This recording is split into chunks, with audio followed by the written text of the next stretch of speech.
Now to some personal finance news. There's a special account for savings and investments that will be open to millions more Americans at the start of the new year. But most people who are eligible don't actually know about it or how it works. So guess who does know about it? Sharon Epperson is here. She's going to join us now with what's going on and what's known as an ABLE account and how this financial resource is expanding. What is going on? Well, Andrew, the word ABLE in this case stands for Achieving a Better Life Experience. And an ABLE account offers a strategy for people with disabilities to save and invest up to $100,000 without impacting key government benefits like supplemental security income.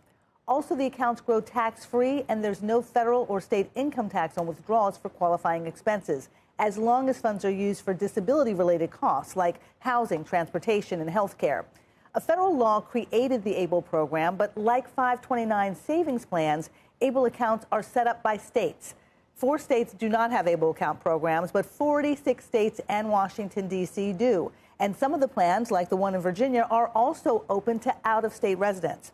There are generally no income limits to contribute to an ABLE account for an eligible beneficiary. And to be eligible, the beneficiary must receive Social Security disability benefits or supplemental security income, or have a physician statement that says that their disability started before they were 26 years old. About 8 million people have ABLE accounts right now, with total assets around $2.5 billion. Now, starting January 1st, 2026, eligibility rules will expand. To qualify, the onset of a beneficiary's disability will increase to the age of 46 instead of 26. The number of accounts could increase by roughly 50% next year, with an estimated 15 million people eligible due to their age. Now, the new federal tax law that President Trump signed in July will also make permanent several advantages that could help further expand ABLE accounts. And for more strategies to increase your own savings, subscribe to my free Money 101 newsletter series using the QR code on the screen right there, or go to cnbc.com/money101. It is also available in Spanish. Okay, so a couple of things.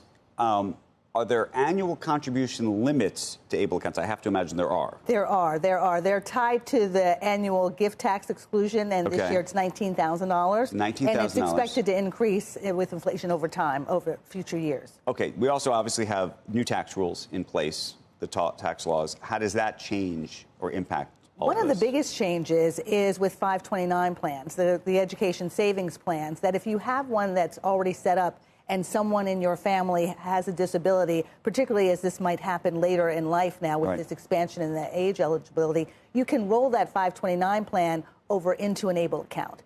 And so that's a major change. And then for that's a big one. That's a very big one. That's a big one, because there are people who put money into those 529s and then don't feel like they have a place to put it. Exactly. Exactly. And so at this point, the child or the person may not be going to college. This money can be used then in the ABLE account. So that's huge. And then for lower and moderate income families, if they have and they're eligible for a saver's credit, that's something else that will work for an ABLE account as well.